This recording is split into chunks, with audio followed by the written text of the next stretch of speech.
Today's word from the Lord.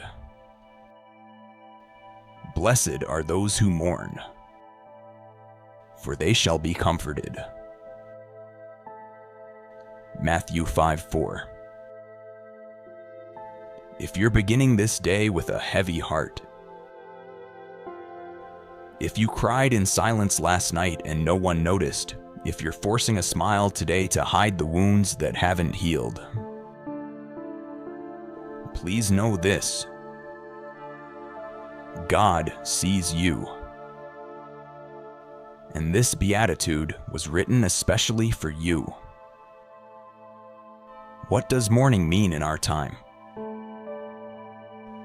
We live in an age where being sad feels almost forbidden. Everyone must appear cheerful, energetic, and positive, even when they're breaking inside. Social media is filled with laughter, but behind the screen are millions asking quietly, "Am I truly okay?" Mourning isn't just about losing someone. It can be the loneliness within your own home, the pain of watching someone you love suffer, the feeling of failure when life spins beyond your control. Have you ever woken up with no reason to get out of bed? Have you ever hidden your tears behind a forced "I'm fine"? Have you ever felt like the whole world is spinning while you stand still in pain? If so, you are already living this beatitude. When Jesus said, "Blessed are those who mourn," he wasn't offering shallow comfort.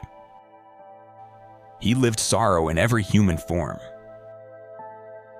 He wept at the tomb of his friend Lazarus. He grieved as Jerusalem turned away from grace. He trembled in Gethsemane, sweat turning to blood. He stood abandoned on the cross, even by those he loved. Jesus does not stand outside your pain. He enters into it. He walks with you through every anxious breath and sleepless night. He doesn't ask you to be stronger or tougher to earn his love. He loved you before you could do anything to deserve it. His love does not rise and fall with your achievements or your emotions. You can cry. You can ask, "Why, Lord?" You can be silent and he will still stay. God saw you last night, staring blankly at the ceiling, eyes red. God saw you smile at the dinner table while your heart was breaking. God saw you toss and turn in bed, clutching a pillow, feeling like the world had turned away. And God whispered, "You are not alone." If today you can't pray, just sit beside God. If you have no words, let the tears fall. He understands everyone. God knows each drop reason, each fracture in your soul. And he's not here to cover it up with advice. He's here to lay his hand upon it and heal. Don't see your sorrow as punishment.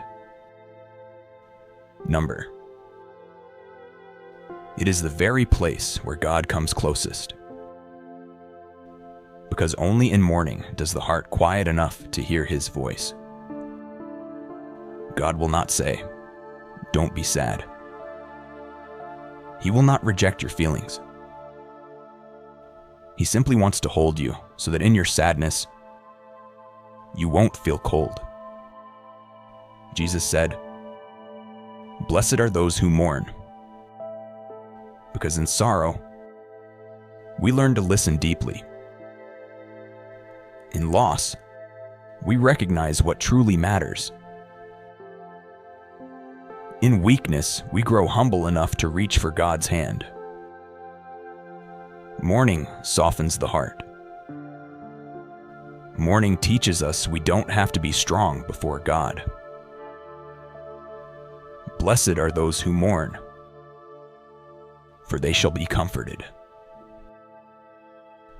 In a world where sadness is seen as weakness, we learn to hide our tears at night and wear bright smiles by day. We put on armor to cover wounds that still bleed. Someone asks, "How are you these days?"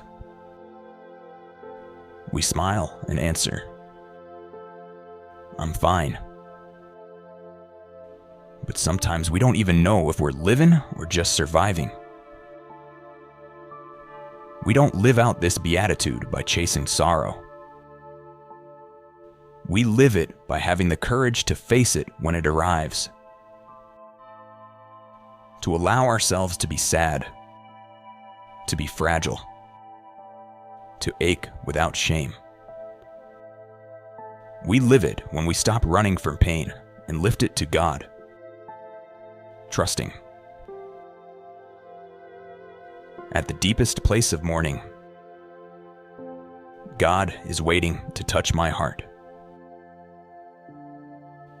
We live it each time we sit beside someone who is crying, not to fix them,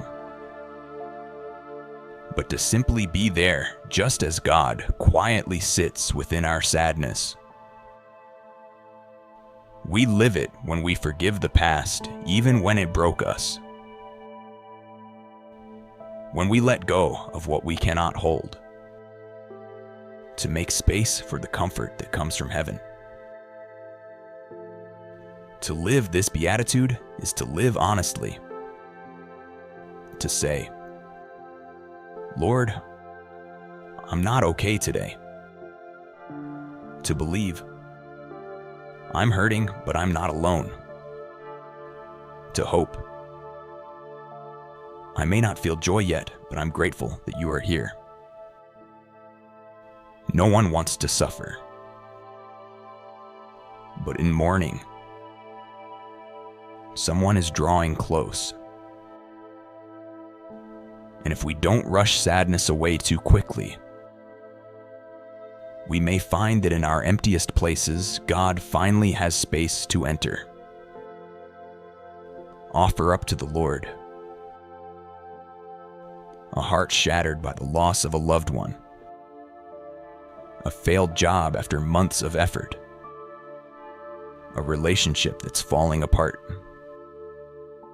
a depression that no one else understands. Offer it all. God doesn't need your perfection, only your truth. He will place his hand on your wounds and say, "I know, and I am here." A morning prayer. Lord, my God, this morning I come to you with an incomplete heart. I do not ask you to take away my sorrow. I only ask you to be with me in it.